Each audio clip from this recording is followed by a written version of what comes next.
प्यारे बच्चों, स्वागत है आप लोगों का केमिस्ट्री बाय पीसी सर पर। इस बार अगर आप लोग बोर्ड की परीक्षा देने वाले, इंटरमीडिएट की परीक्षा देने वाले हैं, 12वीं में आप अगर हैं और यूपी बोर्ड में आप परीक्षा देने वाले हैं, तो ये आपके लिए बहुत ही बड़ी खुशखबरी की बात है और बहुत बड़ा अपडेट लेकर आया हूं आप लोगों के लिए। ये अपडेट आपके लिए बहुत ही बड़ी अपडेट है 2027 की। और मैंने पहले भी बताया था कि बहुत सारे नियम इस बार यूपी बोर्ड में चार्ट बना के मैंने डाला था कि बहुत बड़े बड़े अपडेट आने वाले हैं इस बार। तो एक अपडेट आपका आ गया है और बाकी अपडेट आने वाले हैं। तो मैं आपको बताऊंगा 5 ऐसे अपडेट जो आपका 2027 के यूपी बोर्ड परीक्षाओं में लागू होगा। कुछ नियम जो है अगले परीक्षा में लागू होंगे, कुछ नियम इसी परीक्षा में लागू हो जाएगा। तो वो क्या क्या नियम है, उन सारी बातों को देखने के लिए वीडियो को लाइक करके चैनल को सब्सक्राइब कर लीजिए और लास्ट तक वीडियो में बने रहिएगा ताकि आपका कोई भी पॉइंट मिस ना होने पाए। ध्यान से मेरी बातों को। सबसे पहले मैं आपको मुख्य बात बता दूं कि हमारा एनईपी 2020 का जो नई शिक्षा नीति है, उस नई शिक्षा नीति के अनुसार हमारे यूपी बोर्ड के इंटरमीडिएट परीक्षाओं में बदलाव किया जा रहा है। ध्यान से सुनिएगा, यूपी बोर्ड की परीक्षाओं में बदलाव किया जा रहा है, वो भी इंटरमीडिएट के। हाई स्कूल में क्या बदलाव है वो मैं बाद में बताने वाला हूं। इसी के लास्ट के 3 पॉइंट उनके लिए इंपॉर्टेंट है हाई स्कूल के बच्चों के लिए, लेकिन इंटर के बच्चों के लिए 5 के 5 पॉइंट बहुत ही ज्यादा इंपॉर्टेंट है। पहला पॉइंट मुख्य बात क्या है कि एनईपी 2020 के अनुसार जो भी नई शिक्षा नीति थी, इंटरमीडिएट की परीक्षा में बदलाव किया गया है। क्या बदलाव किया गया है, ध्यान से सुनिएगा। दूसरा पॉइंट लिखा है सबसे बड़ा बदलाव, यानी 80 नंबर और 20 नंबर का फार्मूला बनाया गया उन सब्जेक्ट के लिए जिन सब्जेक्ट में प्रैक्टिकल नहीं होता था। जिन सब्जेक्ट में प्रैक्टिकल नहीं होता था उन प्रैक्टिकल में उनमें अब क्या होगा कि उनमें 20 नंबर का प्रैक्टिकल कराया जाएगा। जैसे मैथ हो गया, हिंदी हो गया, इंग्लिश हो गया, इन सभी सब्जेक्टों में अब प्रैक्टिकल लागू कर दिया गया है। लेकिन ध्यान से सुनिएगा, जो पहले से प्रैक्टिकल जिनमें हो रहा था उसमें यह नियम अभी लागू नहीं किया गया कि 20 नंबर का होगा कि 30 नंबर का होगा। ये उन सब्जेक्ट की बात की जा रही है जिस सब्जेक्ट में प्रैक्टिकल नहीं होता था।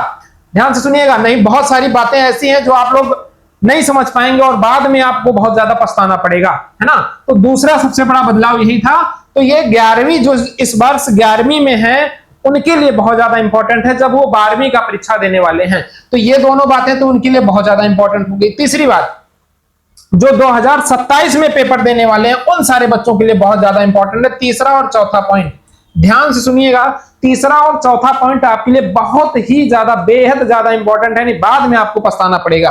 ध्यान से सुनिएगा, तीसरा पॉइंट क्या लिखा हुआ है, यूनिट फार्मूला, है ना। यूनिट फार्मूला का मतलब ये हो गया कि जैसे केमिस्ट्री में आपके 10 चैप्टर हैं, 10 चैप्टर में पहले क्या होता था कि कुछ यूनिट से ज्यादा मार्क के क्वेश्चन पूछे जाते थे, कुछ यूनिट से कम मार्क के क्वेश्चन पूछे जाते थे। जब पिछली बार मैं कॉपी चेक कर रहा था आप लोगों के यूपी बोर्ड की, तो आपको पता होगा कि मैंने आपको बताया था कि कुछ ऐसे पेपर थे जिसमें एक ही बिलियन से ही 12 नंबर के क्वेश्चन पूछे गए थे, 13 नंबर के क्वेश्चन बन गए थे।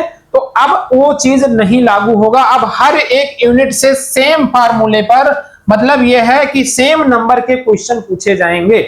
मतलब हर एक यूनिट आपके लिए इंपॉर्टेंट है, चाहे वो बड़ा चैप्टर हो चाहे वो छोटा चैप्टर हो, हर एक यूनिट से आपके सवाल बनने वाले हैं। ये 2027 में ही लागू हो जाएगा, इस बात को ध्यान से सुनिएगा। 2027 में ये तीसरा पॉइंट लागू हो जाएगा। तो आपको किसी भी यूनिट को, अगर यूनिट आप छोड़ रहे हैं ना, तो आपके लिए बहुत ही भारी पड़ने वाला है 2027। फिर देखिए चौथा पॉइंट क्या है, 35% अनुप्रयोग आधारित प्रश्न होंगे। ध्यान से सुनिएगा, 35% ऐसे होंगे जो रट्टा मार के जाते थे। कितने ऐसे बच्चे हैं जो रट्टा मार लेते थे कि इसको मैं रट लूंगा ये मेरा काम हो जाएगा, आज इसको रट लेंगे काम हो जाएगा, इसको रट लेंगे काम हो जाएगा। रट्टा मारने वालों के लिए बहुत ही बुरी खबर है कि आप लोगों का रट्टा मारना ही केवल सफिशिएंट नहीं है, आपको हर एक चैप्टर को पढ़ना होगा, कब कैसे और कौन सा प्रयोग हो रहा है या इस टॉपिक का प्रयोग कहां होगा, ये बातें भी आपके लिए बहुत ही ज्यादा इंपॉर्टेंट हो गई हैं।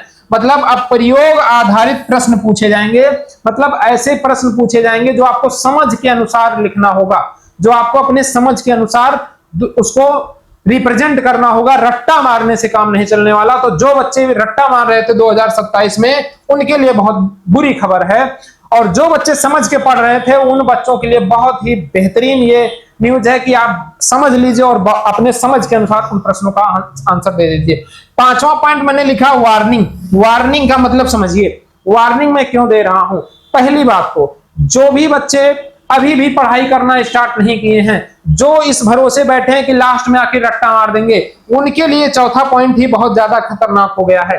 जो बच्चे ये सोच रहे थे कि चलो कुछ चैप्टर ऐसे हैं जिसमें क्वेश्चन ज्यादा पूछे जाते हैं, उनके अनुसार क्वेश्चन कर लेंगे, तो वो तीसरा पॉइंट उनके लिए बहुत ही ज्यादा खतरनाक होने वाला है। यानी आपको हर एक यूनिट का फार्मूला, हर एक यूनिट आपको करना होगा, है ना। तो पांचवा पॉइंट मैंने इसलिए वार्निंग लिखा है क्योंकि ये आपके लिए बहुत ही खतरनाक होने वाला है। तो आपका रट्टा मारना और यूनिट को छोड़ देना ये सब भारी पड़ सकता है। आप लोग इस चैनल को सब्सक्राइब कर लीजिएगा, नए अपडेट लाने के लिए यूपी बोर्ड के जितने भी नए अपडेट हैं वो मैं लेकर आता हूं। मेरा थोड़ा लेट हो गया इस बार क्योंकि मैं थोड़ा बिजी था, लेकिन जितने भी यूपी बोर्ड के नए अपडेट हैं वो आपको मिलेगा केमिस्ट्री बाय पीसी सर पर। और अगर आप केमिस्ट्री का दमदार तैयारी करना चाहते हैं तो इस चैनल को सब्सक्राइब करके वीडियो को लाइक करिएगा, अपने मित्र के पास शेयर करिएगा। क्या वो कि कोई ऐसा पॉइंट है जो वो मिस कर रहा है तो उसकी भी 2027 की परीक्षा बर्बाद होने वाली है, यानी वो भी बाद में पछताएगा और मैं उसका कोई हेल्प नहीं कर पाऊंगा। साथ ही साथ मैं बहुत जल्द आपके लिए बहुत सारे अपडेट और लेकर आऊंगा कि कॉपी कैसे लिखनी है, डिजिटल टैगिंग होगा कि नहीं होगा, उसके लिए मैंने एक अलग वीडियो डाल दिया, उसको जाके चैनल पे देखिए। Thank you so much.